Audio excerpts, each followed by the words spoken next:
여러분 안녕하십니까? 라디오 전망대 송유라입니다.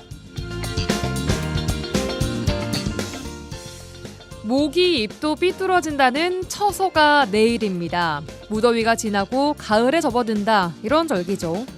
실제 처서가 지나면 한낮 기온이 27도에서 22도까지 뚝 떨어지기도 해서 처서 매직이라는 말도 있었는데요. 그것도 옛 말이 됐습니다.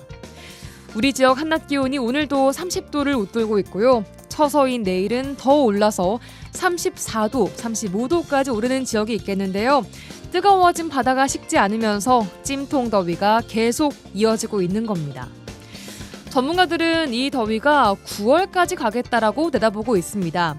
이 더위, 우리가 지구를 뜨겁게 달궈놓은 결과죠. 전에 없던 건조기, 로봇 청소기, 식기세척기 같은 전기 제품이 실생활에서 많이 쓰이고 있고요. 더 큰 TV, 더 큰 에어프라이기 좋아하실 텐데요. 이런 것들이 모두 전력 사용으로 이어지면서 지난해보다 한 가구당 쓰이는 전력이 10%나 늘었다고 합니다. 오늘은 에너지의 날입니다. 우리가 몸으로 느끼고 있는 이상기후, 기후위기를 조금이라도 늦추기 위해서 에어컨을 지금 적정 온도로 좀 낮춰주시고요. 잠시 후 9시부터는 5분간 잠시 전등을 꺼주시면 좋겠습니다. 별 생각 없이 써왔던 에너지와 기후에 대해서 잠깐이라도 생각해보시면 좋겠습니다. 오늘 라디오 전망대가 준비한 내용입니다. 뉴스 이작가야 이슈책, YMCA 토론까지 준비되어 있습니다. 잠시 후에 뵙죠.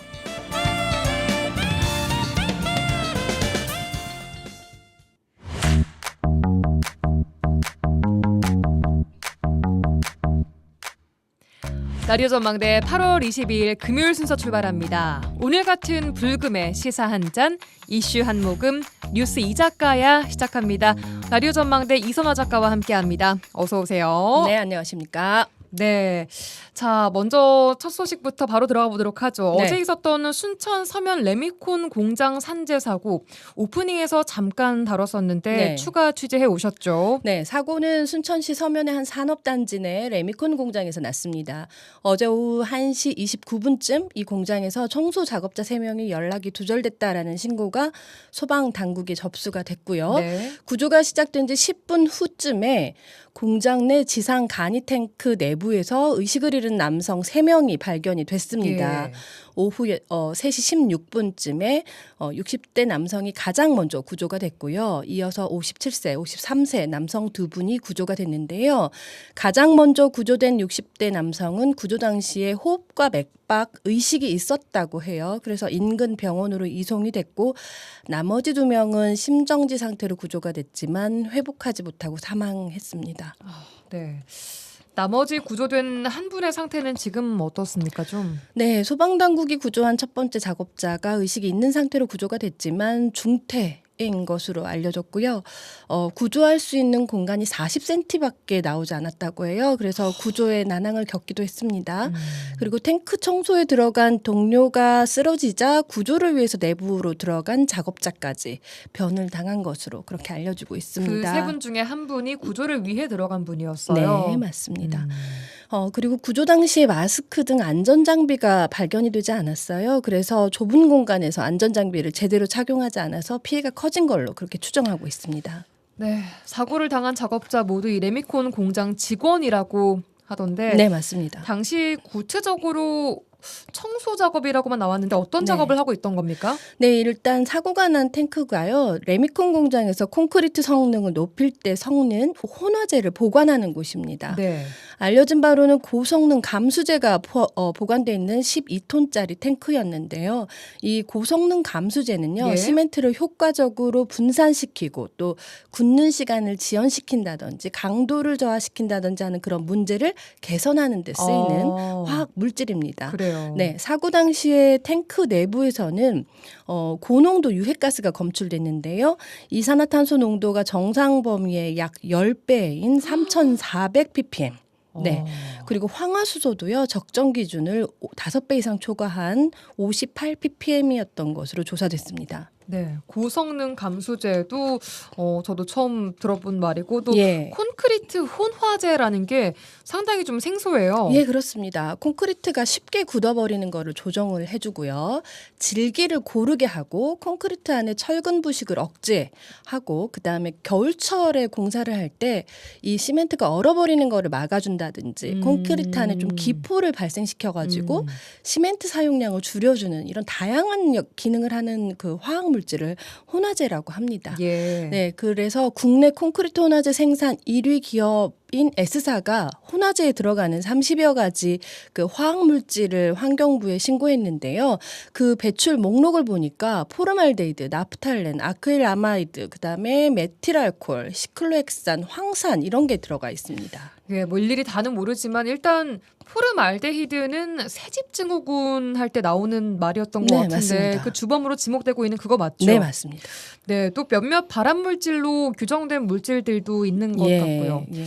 자, 이런 물질들을 다루는 탱크에 들어가면서 안전 장비를 제대로 갖췄는지부터 밝혀져야겠어요. 예, 앞으로 마스크나 뭐 공기호흡기 같은 안정 장비를 착용했는지 여부가 조사에서 밝혀져야 될 부분이고요. 예. 광주지방노동청 중대재해 관련팀에서는 이 사건을 중대재해법 위반이 적용될 것으로 보고 네. 수사를 진행하고 있습니다. 예. 순천시에서도요, 지역의 모든 사업장에 대해서 안전관리 실태 점검에 나섰습니다. 예, 어제도 얘기를 드렸지만 뭐 코레일부터 최근에 산재 사망 사고가 참 잇따르고 있습니다. 네. 강력한 대책이 빨리 나와줬으면 좋겠습니다. 예. 두 번째 뉴스는요. 네, 여수 MBC 사후 기전에 관련한 시민 집담회가 어제 여수 YMCA 주최로 열렸는데요. 그 내용 정리해드리겠습니다. 네, 집담회는요, 여수 MBC 순천 이전과 지역사회 대안을 전문가들의 발제 그리고 시민들의 3분 발언을 듣는 형식으로 이어졌습니다. 예. 여수시의회 고용진 의원 그리고 천상국 공인회계사 마재일 남해안신문 기자가 기조발제를 통해서 사후 기전에 따른 문제점 그리고 재무적 관점에서의 육성 방안 그리고 지역 언론 육성 방안에 대한 의견을 냈고요. 이후에 시민들의 3분 발언이 이어졌는데요. 예. 이 자리는 그 사후 기전의 찬반을 가리는 자리라기보다는 여수 MBC의 사후 기전이 왜 불가피한지에 대한 설명을 듣고 시민들의 대안을 생각해보는 자리였고요. 그동안의 그 소통의 부재로 그 여러 가지 부족한 부분을 오해를 해소하는 그런 자리였습니다. 다양한 의견 또 대안들이 나온 자리였는데 예. 일단 시민들의 생각은 좀 어땠습니까? 네, 그야말로 다양한 이야기가 나왔습니다. 이 자리에 참석한 대부분 많은 분들이 여수 MBC가 여수에서 이전하는 것은 반대를 하고 있었습니다. 예, 여수 MBC는 여수 시민들의 자존심이고 도시의 브랜드 가치를 결정하는 중요한 매체다 이런 의견도 있었고요. 예. 이전 과정에서 시민들은 배제된 것이 아니냐라는 비판도 나왔습니다. 예. 그리고 여수시와 지역 정치권이 대책을 내놔야 한다라는 의견도 있었고요. 지역 언론에 대한 투자와 지원이 필요하다라는 대안까지 나왔습니다. 네. 공영방송을 유지하는 핵심이 광고비인데 그 네, 수입이 맞습니다. 급감을 했고 또 추가적으로 사옥 노후와 또 방송 인프라를 개선해야 하는 문제가 시급해졌기 때문에 여수 MBC 자체로도 이전 등 그 자구책을 좀 마련하고 있는 건데요. 그렇습니다.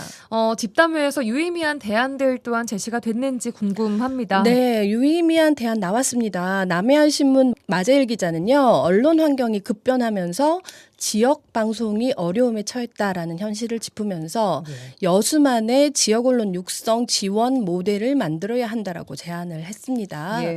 예, 인천광역시, 강원특별자치도, 세종특별자치도, 제주특별자치도 등이 운용하고 있는 지역 언론 발전 지원 조례 등을 도입을 하고 그다음에 단순 광고비 배분 수준이 아니라 건강한 지역 언론을 육성하고 다양한 기능을 할 수 있도록 독립적인 공적 기금을 만들어서 지원해야 한다. 이런 현실적인 대안을 제시를 했습니다. 저희가 이거 YMCA 토론 시간에 그때 한번 다뤘던 맞죠. 그 내용인 거죠? 네.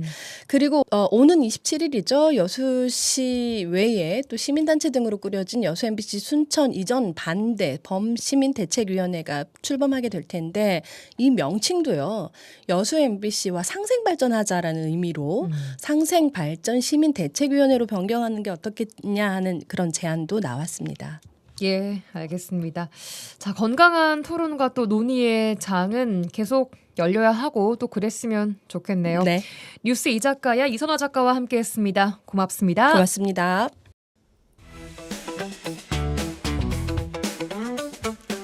지역의 이슈를 직접 체크해드립니다. 이슈 체크. 네, 오늘도 이슈 체커 이미지 리포터와 함께하겠습니다. 안녕하세요. 네, 안녕하십니까? 자, 오늘은 어떤 이슈를 체크해 볼까요? 오늘의 이슈 체크. 여수 이순신 공원의 잦은 뱀 출몰 체크해봤습니다. 뱀 출몰이요. 네. 자, 최근 여수에서는 뭐 여고 운동장, 주택 하수구 등에서 뱀 출몰했다 이런 소식이 좀 전해지고 있습니다. 네. 그런데 우리가 많은 분들이 좀 이용하시는 웅천에 있는 이순신 공원에서는 꾸준히 뱀이 나오고 있다 이런 민원이 잇따르고 있다고요? 네, 맞습니다. 인근 주민들이 걷기 운동을 하거나 산책을 위해 많이 찾는 곳인데 이순신 공원에서 뱀을 봤다는 민원이 봄이 시작되면서 점점 늘었습니다. 올 봄부터. 네, 월동을 끝낸 뱀이 날들이 그 부활을 한 시기였는데요. 아. 이후 날씨가 점점 따뜻해지고 시간이 흐른 만큼 뱀도 자라면서 이젠 성체가 된 뱀들이 자주 출몰한다는 민원이 있습니다. 네, 요즘 날씨가 더워서 해가 지기 시작하는 저녁 시간대에 좀 공원에 나와서 산책하시는 분들이 많이 계신데 네. 산책하다가 갑자기 길에 뱀이 나오면 진짜 놀랄 것 같아요. 그렇죠. 제가 어제 해가 지기 시작한 한 저녁 7시경에 이순신 공원을 찾아갔는데요. 그러니까 지금 딱 이 시간쯤에. 그렇죠. 예. 예상보다 공원에서 뛰기를 한다거나 맨발 걷기라는 시민이 굉장히 많았습니다. 또 아이들 데리고 온 가족들도 많았는데요. 그런데 공원을 자주 찾는 시민들 중에 뱀을 봤다는 분들이 굉장히 많았어요. 예. 저희 제보에 따르면 공원 근처에 있는 고층 아파트에서 진입하는 구간에 뱀을 출몰한다라는 얘기가 있었는데 시민 얘기 들으니까 특정 구간이 아니라 공원 전체 곳곳에서 많이 나온다고 하더라고요. 예. 이 시민들은 작년에도 뱀이 많아서 불안했는데 올해도 여전히 뱀이 자주 출몰한다고 합니다. 시민들 얘기 들어보시죠. 저는 제가 직접 봤거든요. 요 올라오는데 여기 미륵나무 있는데 그게 그 다리 건너 좀 올라오면 그게 그리고 요 이제 언덕 내려간데 여기도 한 번씩 오고 자주 봤거든요. 이순신 공원 위에도 보이고 그 밑에도 보이고 그게 자주 보이더라고요. 어린 뱀이었어요. 한 3-4번 봤거든요. 저도 뱀을 싫어하니까 깜짝 놀랐죠. 밤에는 특히나 그래요. 바닥을 보고 지나가거든요. 혹시 밟힐까 봐. 저 새끼 많은 걸 모르고 지뢰인 줄 알고 요 발로 이렇게 딱 가더라고. 그래서 뱀이더라고. 여름도 좀 무섭고 뱀은 여름에 이제 많이 먹고 어쩌고 이렇게 가을에 물리면 큰일 나지. 전부 삶아 살아. 어디 삶아서는 돌밭에 살아. 뱀이 그전에는 못 봤어요. 안 보였어요. 근데 작년 오고 올오고 봤어. 아, 그러게요. 걷고 있는데 길에 혹시 뱀 나올까봐 앞을 못 보시고 땅을 보면서 맞아요. 가신다고. 네. 그리고 더 무서운 건 그냥 뱀이 아니라 독이 있는 살모사 종류라고요. 네, 맞습니다. 자, 이렇게 이순신 공원에 뱀이 자주 출몰하는 이유가 있나요, 특별히? 네, 이순신 공원은요 인근에 고층 아파트들이 있지만 뱀들이 살기 좋은 환경이 있습니다. 네. 이 공원 서쪽으로는 하천이 흐르고요. 언덕에 자리한 공원이라서 나무나 풀이 많고 특히 살모사 같은 독사가 살기 좋은 바위나 돌 무더기가 굉장히 많아요. 아. 여기에 여름철 고온 다습한 환경이 더해지면서 풀이 무성해지다 보니까 이 뱀들이 산책로 주변까지 이동하는 것으로 예상되고 있습니다. 네. 또 최근에 밤에도 기온이 높잖아요. 더웠죠. 예. 그렇다 보니까 뱀의 활동이 예년보다 더 저녁 때 시간이 더 활발해지는데 사람도 덥다 보니까 밤에 활동을 해요. 그렇다 보니까 뱀과 사람이 자주 만나게 되는 거죠. 그러게요. 네.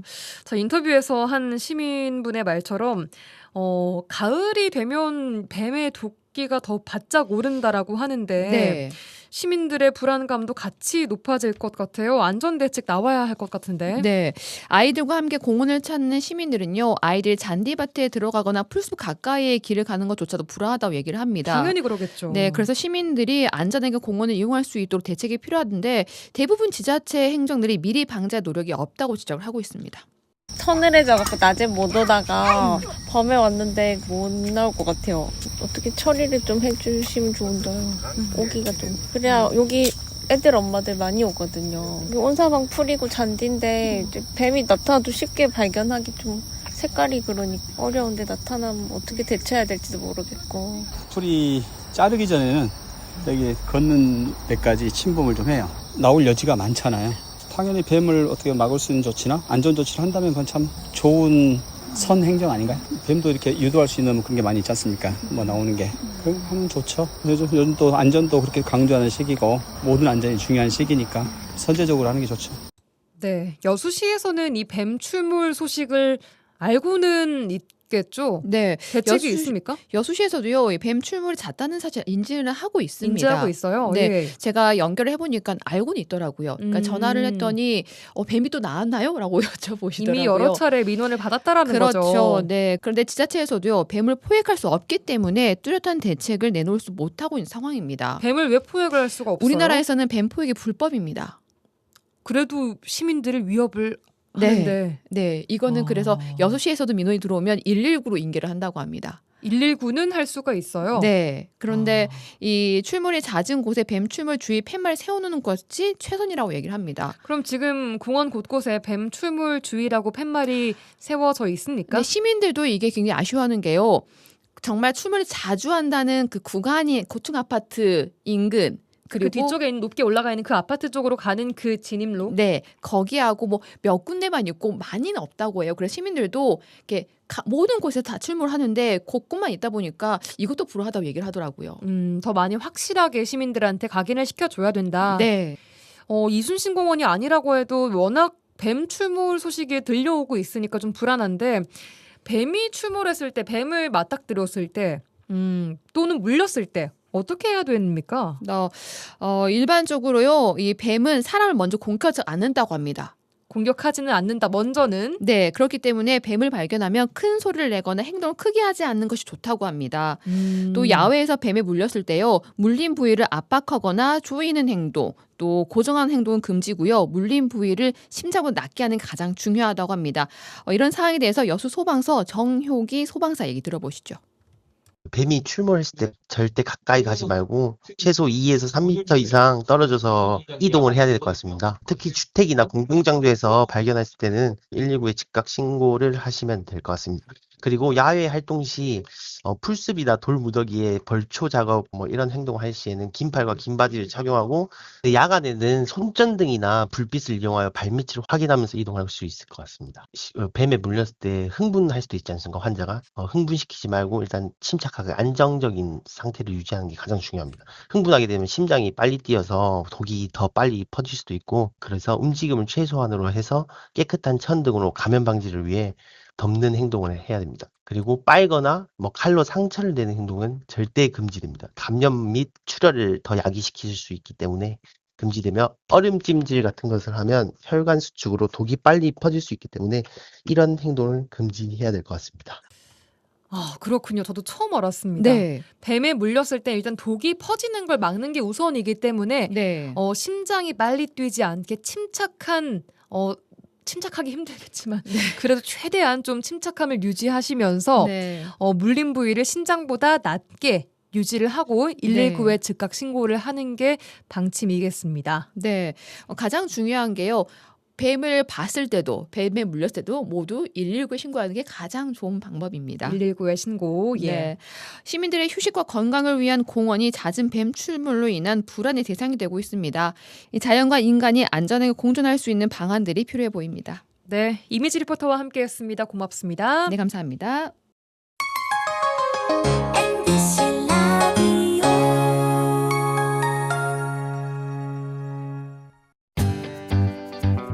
지영민과 함께하는 친절한 시사. 여기는 여수 MBC 송유라의 라디오 전망대입니다.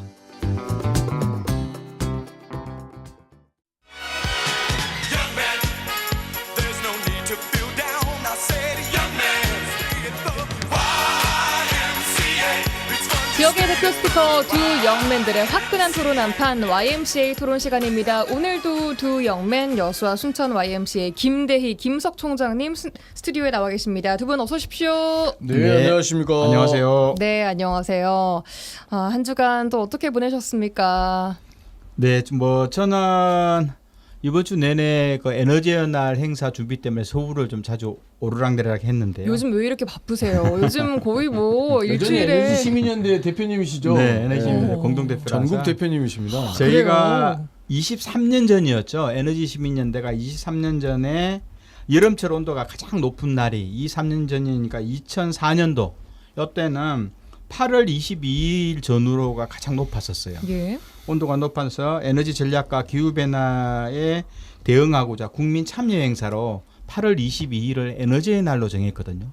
그래서 오늘 22일 금요일 낮부터 오후 2시부터 5시까지 에어컨 적정 온도 운동하고 저녁에는 9시에 5분간 소등을 합니다. 이 소등 행사가 22년 전에 제1회로 시작됐던 에너지의 날 행사를 통해서 범국민 이제 뭐 인식 실천 운동이죠. 오늘도 저녁으로 네, 맞습니다. 9시에 하는 거예요? 네. 저는 몰랐는데. 그래서 9시 되시면 예. 한 5분 정도 집에 있는 온 전등을 끄고 5분 동안 전등 없는 삶을 한번 보면서 에너지에 대한 소중함을 느끼는데 곧 기후위기를 좀 극복하기 위한 생각을 인식을 하는 측면 속에서 오늘 에너지의 날 행사 저녁에 9시 5분 소등 꼭 실천했으면 좋겠습니다. 소등만 하시고 에어컨 안 끄시면 안 되고요. 아, 그렇죠. 잠시 모든 그 전기를 소등하는 걸 해보시고 아니 왜 우리만 하면 되겠어 그런 생각하지 마시고 내가 먼저 해야겠다 네, 그런 마음으로 강공소도 참여하시면 그때는 다 부를 거예요.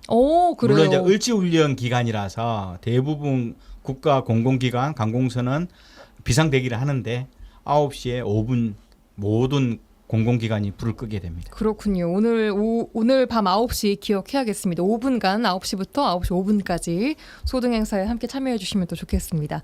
김석 총장님 한 주간 어떻게 보내셨습니까? 네, 여전히 분주하게 바쁘게 활동하고 있고 최근에 순천 YMCA가 저기 1층에 노플라스틱 카페를 있죠. 운영하고 있잖아요.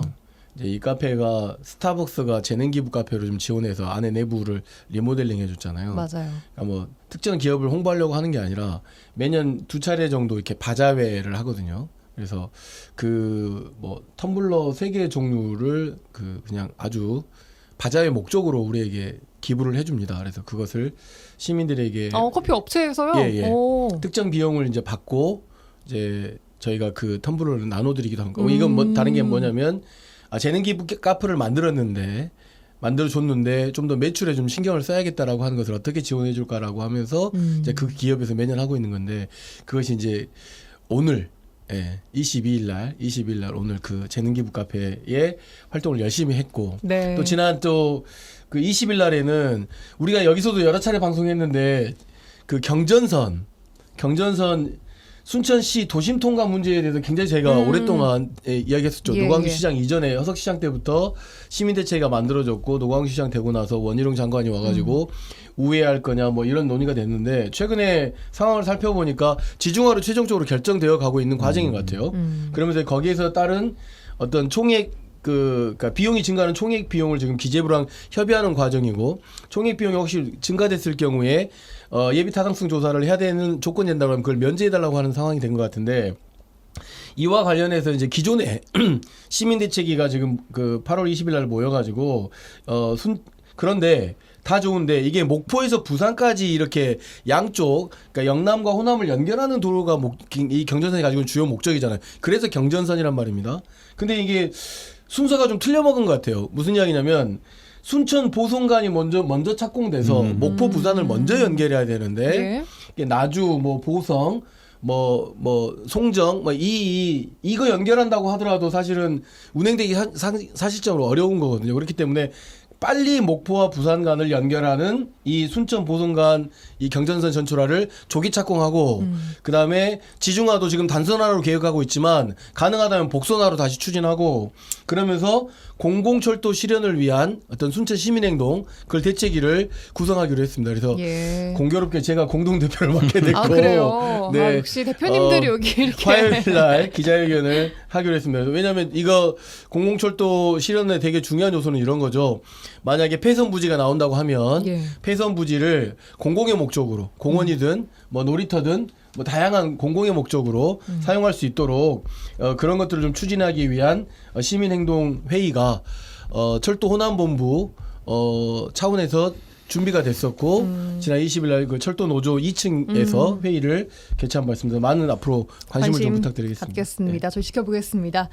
자, 오늘 주제 토크 들어가 보도록 하겠습니다. 이재명 정부가 이른바 5극 3특 을 축으로 하는 국가 균형 발전을 주요 국정 과제로 삼으면서 지역의 대응 전략 또한 눈에 띄고 있습니다. 자, 전라남도에서 발표한 내용을 보니까 가장 눈에 띄는 내용이 광주 전남 특별지방자치단체를 구성하겠다라는 겁니다. 자, 이게 뭐며 이게 되려면 어떻게 해야 되며 이곳의 장단은 무엇이며 현실성이 있는지까지 차례차례 짚어보도록 하겠습니다. 자, 이재명 정부의 5극 3특 수도권 1극 체제에서 벗어나서 전국을 5개의 초광역 경제권, 3개의 특별자치도로 재편하겠다 하는 게 5극 3특인데요.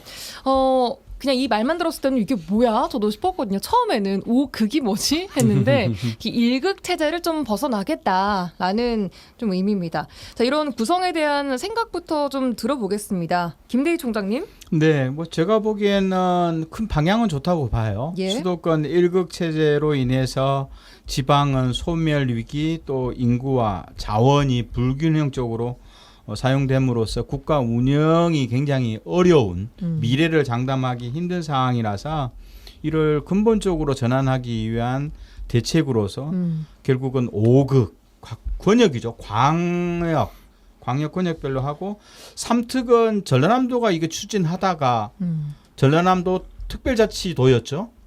이거 추진하다가 그만뒀는데 예. 그동안 제주도, 강원도, 전라북도 이게 3특으로 들어가거든요. 예. 그래서 이런 내용을 가지고 그 지역에 맞게 앞으로 그 성장 동력 그리고 여러 가지 연구 정책들 또 산업 집중화를 이루어서 어떻든 지역에서도 이 광역을 중심으로 어떻든 새로운 거점을 성장 거점을 만들려고 하는 이런 큰 정책적 방향은 저는 옳다고 봅니다. 예, 김우석 총장님. 그러니까 저는 이제 시작은 아마 부울경 메가시티나 그러죠.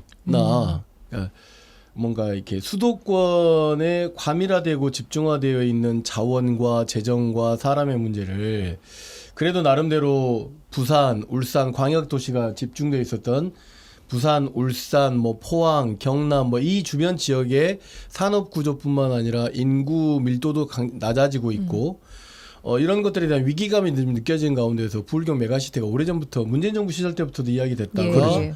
지금 이제 이 대통령 선거 갑자기 이루어진 대통령 선거에서 굉장히 좀 구체화되어 가고 있는 과정에 나름대로 수도권 중심 전략을 좀 바꿔보겠다라고 하는 것을 예. 부울경 메가시티뿐만 아니라 5개의 굉장히 좀 중심축으로 대한민국의 어떤 거점을 좀 만들어 보겠다라고 하는 이재명 정부의 좀 노력인 건 맞는 것 같아요. 예, 그러니까 5극 중에 하나가 이제 그렇죠, 부울경 그렇죠. 동남권이 그렇죠, 들어가 그렇죠. 있습니다. 네. 예. 그래서 그런 가운데서 이제 제가 이야기로는 3특은 뭐 특별자치도시 이런 거보다는 특별한 권역, 특별한 구역 뭐 이런 것이라 그러니까 예를 들면 남북이 협력해야 된다랄지 평화경제 거점이랄지 아니면 해양에너지 관광산업 발전이랄지 아니면 기후와 관련된 지역 소멸에 대한 이런 어떤 3특에 해당하는 지역의 다른 어떤 행정제도의 개편의 문제랄지 행정 지원에 대한 문제랄지 이런 것들까지 좀 같이 좀 연결하는 측면에서는 대단히 좀 대통령 공약을 이해한다라고 하는 것은 조금 이해가 되지만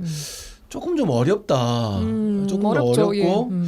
조금 이 설명과 부연 설명을 좀 더 국민들에게 좀 열어놓고 좀 해줬으면 좋겠다라는 조금 소망이 있습니다. 예, 이 5극을 조금만 부연 설명을 해드리자면 일단 총 5개의 그 초광역 경제권인데 하나는 대전, 세종, 충청을 중심으로 한 중부권, 또 예. 대구, 경북권으로 한 대경권, 또 부산, 울산, 경남권을 중심으로 한 부울경, 동남권, 또 광주, 전남, 전북권을 합친 호남권, 그리고 강원, 제주권 이렇게 5개로 나뉘어집니다. 이게 단순한 행정, 뭐 경제 이런 것이 경계가 아니라 초광역 협력 네. 체계를 만들겠다 기반으로 추진되는 게 이 핵심 내용입니다.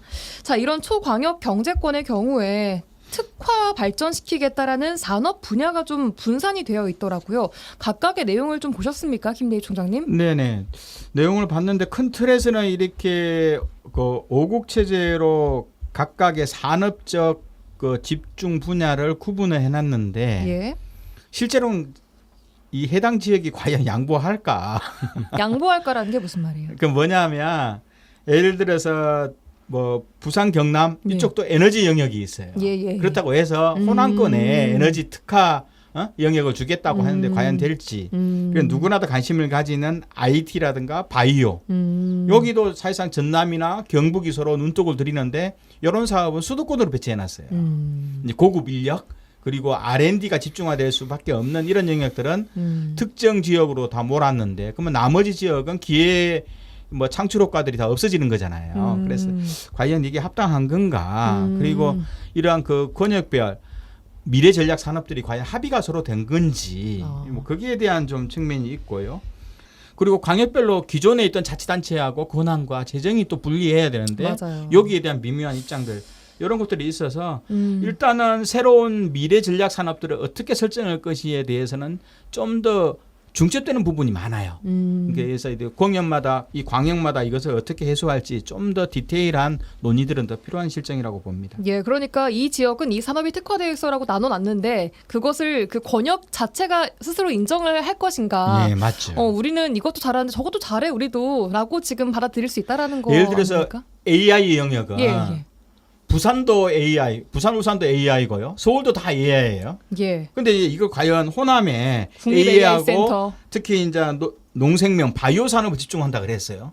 그럼 과연 다른 광역이 그걸 양보할 거냐는 거죠. 알겠습니다. 김석 총장님은 이 산업 분야의 분산 혹은 뭐 배치 이런 것들 좀 어떻게 보셨습니까? 상식적으로 알겠지만 기득권을 나눠 갖기는 쉽지 않은 일인 거잖아요.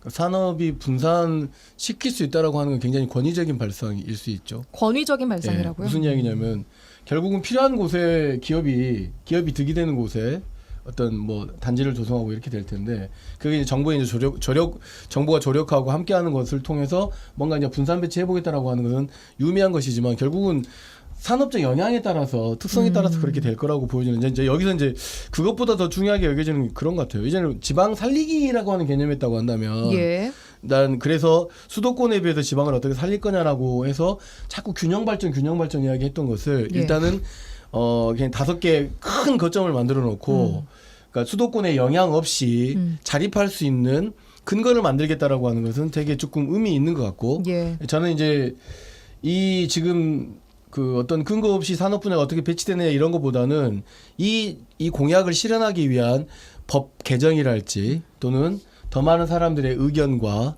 실제 필요한 것들을 잘 실현해 갈 수 있도록 말잔치로 끝나지 않기 위한 정부의 노력이 좀 필요한 것 같고 그러려면 먼저는 이제 법을 좀 개정하고 그다음에 초광역 균형 성장이라고 새로운 개념이 지금 현재 예. 뛰어나온 것이기 때문에 그것에 대한 공감을 얻는 과정도 좀 필요할 것 같습니다. 예, 말씀하신 대로 아직까지 공감대가 좀 부족한 것은 사실입니다. 이게 뭔가 국민들이 먼저 좀 공감을 하고 이런 에 대한 아이디어를 좀 낼 수 있는 그런 장들도 필요하고요, 당연히. 근데 한편 이제 그런 생각도 들죠.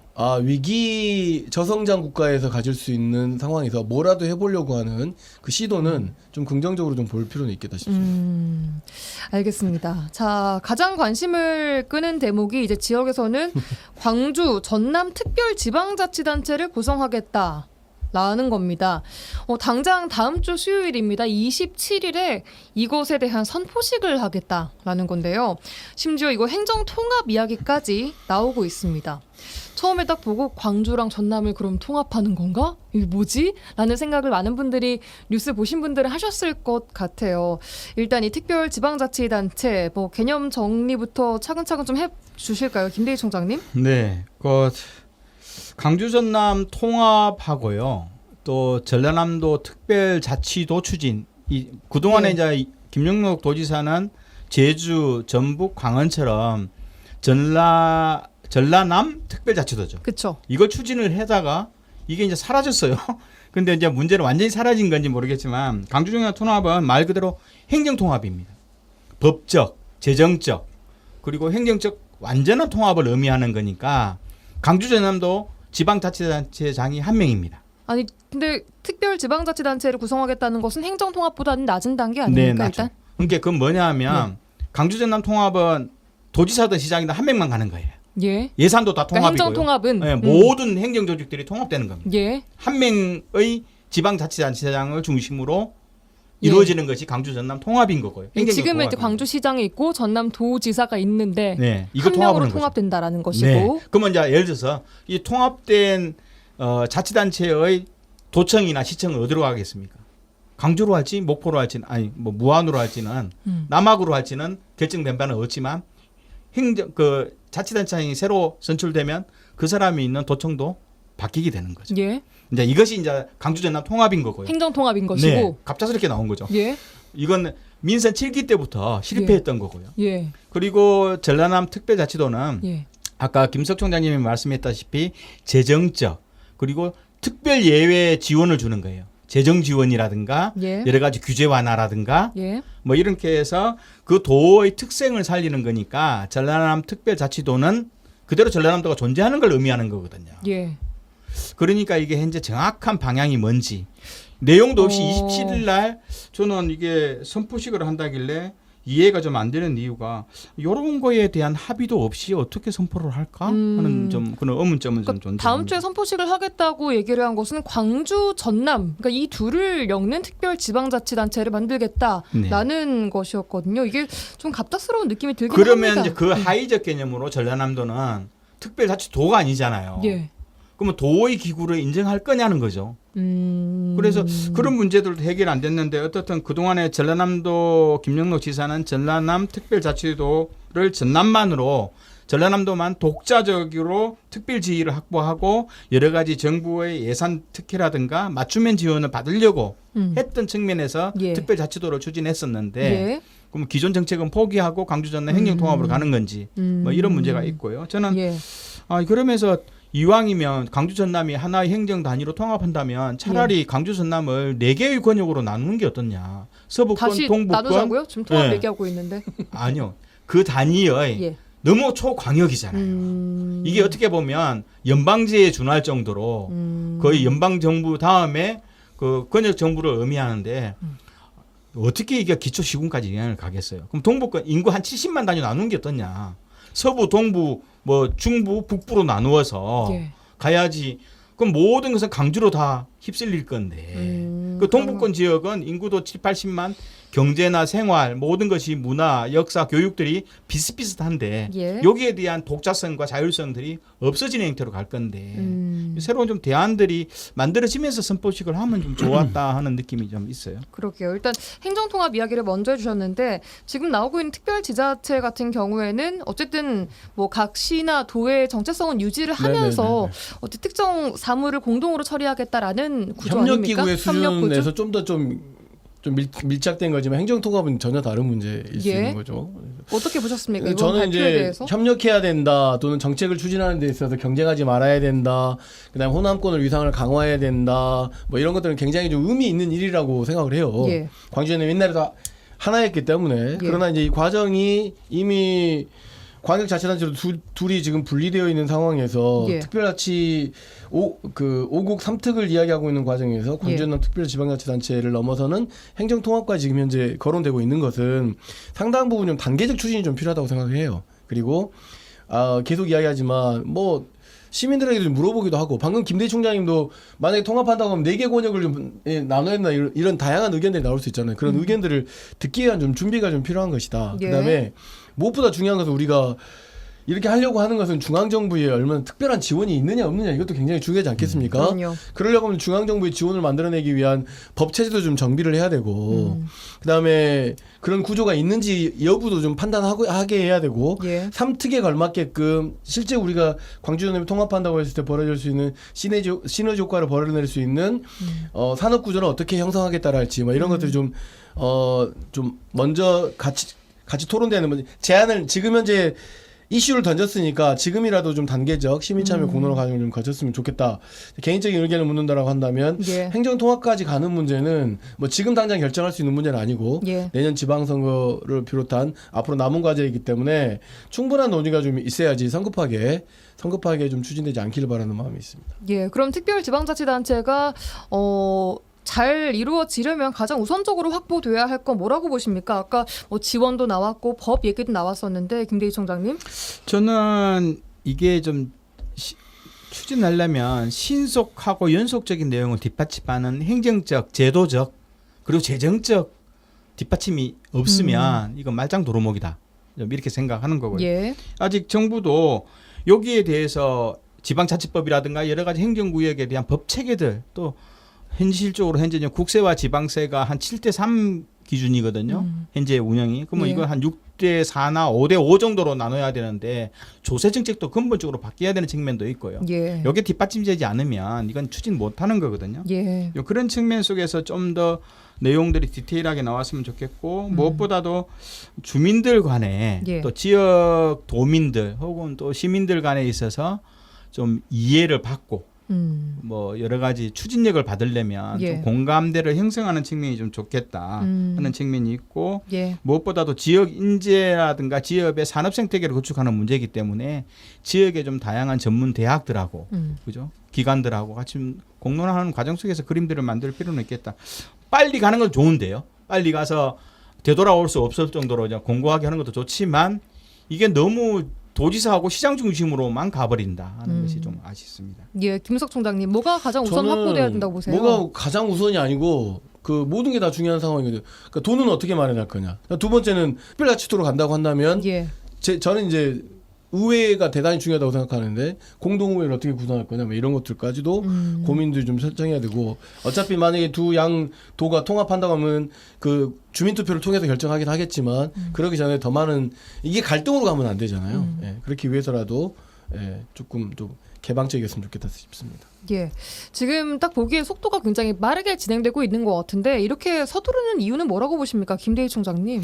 제가 보기에도 이제 이재명 정부가 새로 출범했잖아요. 2년 이후에는 추진이 불가능합니다. 지금 당장 해야 된다? 네, 당장 해야지 어떻든 이재명 정부 하에서 보다 더 앙카를 박아버리는 지하 깊숙하게 그렇죠. 이렇게 하는 거고요. 이재명 정부 2년 정도 했다 그러면 이거 불가능한 겁니다. 보통 지방정부도 마찬가지고 기초자치단체도 시장이 새롭게 임명되면 이게 1년 안에 방향이 제시돼야 되는 거거든요. 예. 뭐 중간 정도 되는 한 반환 정도는 2.5년 정도 3년 되면 시작하면 하지. 안 된다. 안 됩니다. 그래서 빨리 앙카를 지하 깊숙이 박자라는 의미가 서로 좀 정치권에서 있는데요. 이제 문제는 이게 평소에 이행 연습을 열심히 한 곳이 있어요. 부울경 논의는 옛날 8년 전, 9년 전에 있었고 특히 이제 우리가 보통 그 중부권이라고 하는 충청 남북도, 세종, 대전 여기는 계속적으로 행정구역과 경제적 통합을 행정수도를 중심으로 논의들이 좋았거든요. 네. 이제 그런 의미에서 강주 전남은 생각보다도 도지사하고 시장은 안달인데 그리고 강주시는 안달인데 전라남도는 좀 반응이 미지근한 측면이 있어서 두 군데에서도 일단 중앙정부의 행정 방향이 특히 이제 이것은 김경수 지방위원장, 지방시대위원장, 네, 지방시대위원장님이 이재명 대통령과의 교감 속이죠. 교감 속에서 강력히 밀고 나가니 물 들어올 때 노 젓고 나가자. 뭐 이런 개념으로 강력히 추진을 하려는 좀 것이 아닌가 생각을 합니다. 그렇습니다. 자, 어쨌든 광주와 전남 두 지자체가 특별 지방자치단체로 통합이 되면 기회도 있을 것이고 당연히 리스크도 있을 것인데 어떤 게 기회고 어떤 게 리스크인지 김석 총장님께 좀 여쭤보고 싶어요. 빠른 광역 경제권을 구축하는 데는 굉장히 빠른 속도를 낼 수 있을 것 같아요. 다른 지역에 비해서. 예. 두 번째는 공동 브랜드 형성도 상당 부분 있을 거다. 왜냐하면 전남의 문화 콘텐츠, 광주의 호국과 관련된 그다음 민주화 관련된 그런 이미지들 이것을 이제 국가 정책 대응력 강화로 놓고 본다고 했을 때는 예. 정부의 지원과 내용들이 계속 끊임없이 이루어져야 된다는 거예요. 이것이 이제 약점일 거라고 볼 수 있고 또 하나 이제 약점 중에 하나는 행정이 과연 효율적으로 운영될 수 있겠는가. 상당 부분 좀 이해관계자들의 갈등이 좀 있을 수 있겠다. 좀 그런 생각이 좀 듭니다. 그러게 말입니다. 잘 되면 너무 좋겠지만 실패했을 때 잃게 되는 것들도 신중히 좀 따져봐야 되거든요. 김대희 총장님. 네네 맞죠. 실제로 우리가 기대는 여러 가지를 많이 할 수 있잖아요. 행정 효율 높아지고 그리고 좀 더 집중화해서 평소에 이 호남, 강주 전남 쪽에 해보고 싶은 사업이나 그런 인재 육성들은 뭐 기대는 할 수 있는데 예. 또 한편으로는 지역 소멸이나 인구 감소에 대응은 할 수 있는데 예. 이제 우리가 보기에는 이게 합쳐지면 인구는 전남은 더 줄어들고 다 강주로 흡수될 거다. 오히려. 이런 측면. 물론 이제 강주도 사활을 걸죠. 왜냐하면 전국 광역시 중에서 강주 면적이 가장 적어요. 강주 광역시의 도시 면적이 예. 전국 광역시 중에서 가장 적기 때문에 강주는 군사 비행장이 나가야 되는 거예요.